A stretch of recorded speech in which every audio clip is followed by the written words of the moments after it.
Hotel सारखा paneer butter मसाला जर तुम्हाला घरी बनवायचा असेल ना, तर ह्या रेसिपीला एकदा नक्की ट्राय करा। ही पनीर बटर मसाल्याची भाजी जर तुम्ही घरी एकदा बनवली ना, तर तुम्ही बोट चाटून पुसून खाल एवढी भारी लागते आणि बनवायला अगदी सोपी आहे। तर त्यासाठी काय करायचं, एका पॅन मध्ये 3 ते 4 चमचे तेल घालायचं, नंतर यामध्ये लाल तिखट, हळद, मीठ घालायचंय। आता यामध्ये पनीर घालून मंद आचेवरती छान शालो फ्राय करून घ्यायचंय। आता इथे मस्त आपलं पनीर शालो फ्राय झाले, आता काढून घेऊया। आता त्याच पॅन मध्ये 1-2 चमचे तेल घालून काही खडे मसाले यामध्ये घालायचे। तर इथे मी थोडीशी दालचिनी, 2-3 लवंग, मिरे, 1 स्टार फूल आणि 2 तेजपान घातले। नंतर 2 मध्यम साईजचे लांब कांदे कापून घेतले। कांदा थोडा परतत आला की त्यामध्ये 7-8 काजू, 10-12 लसणाच्या पाकळ्या आणि 1 ते 1.5 इंच आलं घालून याला थोडं परतून घ्यायचंय। कांदा थोडा परतून झाला की 2 मोठ्या साईजचे टोमॅटो कापून यामध्ये घालायचे आणि टोमॅटो छान नरम होईपर्यंत परतून घ्यायचे। आता हे सर्व साहित्य परतून झाले की एका मिक्सरच्या भांड्यामध्ये घालून याची बारीक पेस्ट काढून घ्यायची आहे।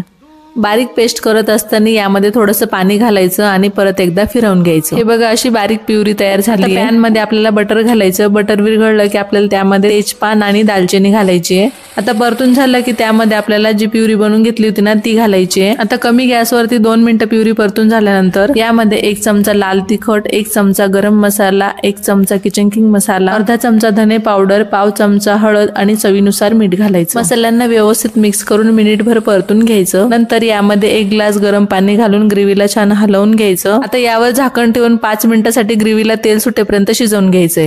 ग्रेव्ही शिजवून झाली की यामध्ये आपल्याला लगेच कसुरी मेथी घालायची आहे। त्याचसोबत यामध्ये पनीर घालायचे आणि याला व्यवस्थित मिक्स करून घ्यायचं। तर मस्त आपली इथे पनीर बटर मसाल्याची भाजी बनून तयार झाली आहे। आवडली असेल तर एक लाईक नक्की करा।